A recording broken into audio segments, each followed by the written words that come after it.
வேதம் கேட்போம். உபாகமம் 2ஆம் அதிகாரம். கர்த்தர் எனக்கு சொல்லியபடி நாம் திரும்பி சிவந்த சமுத்திரத்துக்கு போகிற வழியாய் வனாந்திரத்துக்கு பிரயாணம் பண்ணி அநேக நாள் சேயீர் நாட்டை சுற்றி திரிந்தோம். அப்பொழுது கர்த்தர் என்னை நோக்கி, நீங்கள் இந்த மலை நாட்டை சுற்றி திரிந்தது போதும், வடக்கே திரும்புங்கள். ஜனங்களுக்கு நீ கட்டளையிட வேண்டியது என்னவென்றால், சேயீரிலே குடியிருக்கிற ஏசாவின் புத்திரரான உங்கள் சகோதரரின் எல்லையை கடக்கப் போகிறீர்கள். அவர்கள் உங்களுக்கு பயப்படுவார்கள். நீங்களோ மிகவும் எச்சரிக்கையாயிருங்கள். அவர்களோடே போர் செய்ய வேண்டாம். அவர்கள் தேசத்திலே ஒரு அடி நிலமும் உங்களுக்கு கொடேன். சேயீர் மலை நாட்டை ஏசாவுக்கு சுதந்திரமாக கொடுத்திருக்கிறேன். போஜன பதார்த்தங்களை அவர்கள் கையிலே பணத்திற்கு வாங்கி புசித்து, தண்ணீரையும் அவர்கள் கையிலே பணத்திற்கு வாங்கி குடியுங்கள். உன் தேவனாகிய கர்த்தர் உன் கையின் கிரியைகளில் எல்லாம் உன்னை ஆசீர்வதித்து வருகிறார். இந்த பெரிய வனாந்திர வழியாய் நீ நடந்து வருகிறதை அறிவார். இந்த 40 வருஷமும் உன் தேவனாகிய கர்த்தர் உன்னோடே இருந்தார். உனக்கு ஒன்றும் குறைவு படவும் இல்லை என்று சொல் என்றார். அப்படியே நாம் சேயீரிலே குடியிருக்கிற நம்முடைய சகோதரராகிய ஏசாவின் புத்திரரை விட்டு புறப்பட்டு அந்தரவெளி வழியாய் ஏலாத் மேலும் எசியோன் கேபேர் மேலும் போய் திரும்பிக் கொண்டு மோவா வனாந்திர வழியாய் வந்தோம். அப்பொழுது கர்த்தர் என்னை நோக்கி, நீ மோவாபை வருத்தப்படுத்தாமலும் அவர்களோட போர் செய்யாமலும் இரு. அவர்கள் தேசத்தில் உனக்கு ஒன்றும் சுதந்திரமாக கொடேன். என்னும் பட்டணத்தின் சீமையை லோத் புத்திரருக்கு சுதந்திரமாக கொடுத்தேன். திரளானவர்களும் ஏனாக்கியரை போல நெடியவர்களுமான பலத்த ஜனங்களாகிய ஏமியர் அதில் முன்னே குடியிருந்தார்கள். அவர்கள் ஏனாக்கியரை ஒத்த ராட்சதர் என்று எண்ணப்பட்டார்கள். மோவாபியரோ அவர்கள் ஏமியர் என்று சொல்லுகிறார்கள். ஓரியரும் சேயீரில் முன்னே குடியிருந்தார்கள்.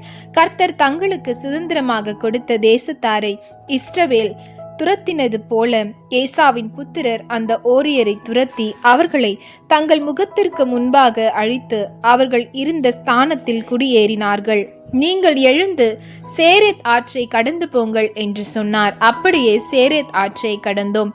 யுத்த மனிதரான அந்த சந்ததியெல்லாம் கர்த்தர் தங்களுக்கு ஆணையிட்டபடியே பாளையத்தின் நடுவிலிருந்து மாண்டு போக நாம் காதேஸ் பர்னேயாவை விட்டு புறப்பட்டது முதற்கொண்டு சேரேத் ஆற்றை கடக்கும் மட்டும் சென்ற காலம் 38 வருஷமாயிற்று.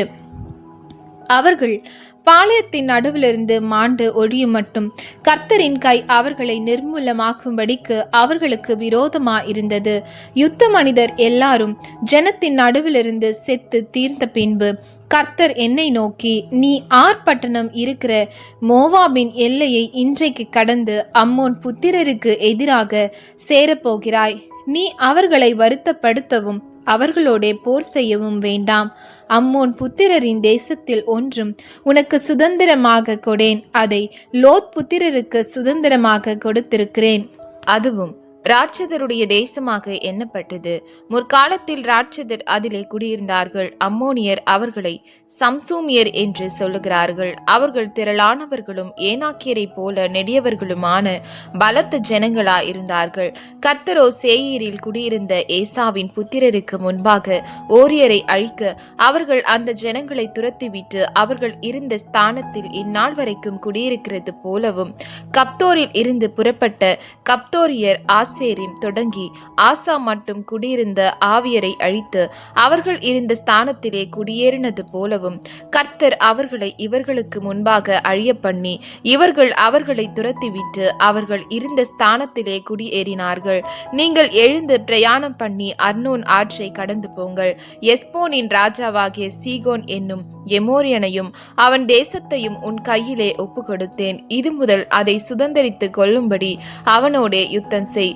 வானத்தின் கீழ் எங்கும் உள்ள ஜனங்கள் உன்னாலே திகிலும் பயமும் அடையும்படி செய்ய இன்று நான் தொடங்குவேன். அவர்கள் உன் கீர்த்தியை கேட்டு உன் நிமித்தம் நடுங்கி வேதனைப்படுவார்கள் என்றார். அப்பொழுது நான், கெதேமோத் வனாந்திரத்தில் இருந்து எஸ்போனின் ராஜாவாகிய சீகோனின் இடத்தில் சமாதான வார்த்தைகளை சொல்லும்படி ஸ்தானாபதிகளை அனுப்பி, நான் உம்முடைய தேசத்தை கடந்து போகும்படி உத்தரவு கொடும். வலதுபுறம் இடதுபுறம் சாயாமல் பெரும் பாதை வழியாய் நடப்பேன். சேயீரில் குடியிருக்கிற ஏசாவின் புத்திரரும் ஆர் பட்டணத்தில் குடியிருக்கிற மோவாபியரும் எனக்கு செய்தது போல நீரும் நான் யோர்தானை கடந்து எங்கள் தேவனாகிய கர்த்தர் எங்களுக்கு கொடுக்கிற தேசத்தில் சேரும் மட்டும் எனக்கு புசிக்க ஆகாரத்தையும் குடிக்க தண்ணீரையும் கிரயத்துக்கு தாரும். நான் கால்நடையாய் கடந்து போக மாத்திரம் உத்தரவு கொடும் என்று சொல்லி அனுப்பினேன். ஆனாலும் தன் தேசத்தை கடந்து போகும்படி எஸ்போனின் ராஜாவாகிய சீகோன் நமக்கு உத்தரவு கொடுக்கவில்லை. இந்நாளில் இருக்கிறது போல உன் தேவனாகிய கர்த்தர் அவனை உன் கையில் ஒப்பு கொடுக்கும்படி அவன் மனதை கடினப்படுத்தி அவன் இருதயத்தை உரங்கொள்ள பண்ணி இருந்தார். அப்பொழுது கர்த்தர் என்னை நோக்கி, இதோ சீகோனையும் அவன் தேசத்தையும் உனக்கு ஒப்பு கொடுக்க போகிறேன். இது முதல் அவன் தேசத்தை வசப்படுத்தி சுதந்தரித்துக்கொள் என்றார். சீகோன் தன்னுடைய எல்லா ஜனங்களோடும் கூட நம்மோட யுத்தம் பண்ண புறப்பட்டு யாகாசிலே வந்தான். அவனை நம்முடைய தேவனாகிய கர்த்தர் நமக்கு ஒப்பு கொடுத்தார். நாம் அவனையும் அவன் குமாரரையும் அவனுடைய சகல ஜனங்களையும் முறியடித்து அக்காலத்தில் அவன் பட்டணங்களை எல்லாம் பிடித்து சகல பட்டணங்களிலும் இருந்த ஸ்திரீ புருஷரையும் பிள்ளைகளையும் ஒருவரையும் மீதியாக வைக்காமல் சங்காரம் பண்ணினோம். மிருக ஜீவன்களையும் நாம் பிடித்த பட்டணங்களில் கொள்ளையடித்து பொருள்களையும் மாத்திரம் நமக்கென்று வைத்து கொண்டோம். அர்னோன் ஆற்றங்கரையில் இருக்கிற ஆரோவேரும் ஆற்றண்டையில் இருக்கிற பட்டணமும் தொடங்கி கீலேயாத் வரைக்கும் நமக்கு எதிர்த்து நிற்கத்தக்க அரணிப்பான பட்டணம் இருந்ததில்லை. எல்லாவற்றையும் நம்முடைய தேவனாகிய கர்த்தர் நமக்கு ஒப்பு கொடுத்தார். அம்மோன் புத்திரருடைய தேசத்தையும் யாபோக் ஆற்றங்கரையில் உள்ள இடங்களையும் மலைகளில் உள்ள பட்டணங்களையும் நம்முடைய தேவனாகிய கர்த்தர் நமக்கு விலக்கின மற்ற இடங்களையும் சேராமல் விலகி போனாய்.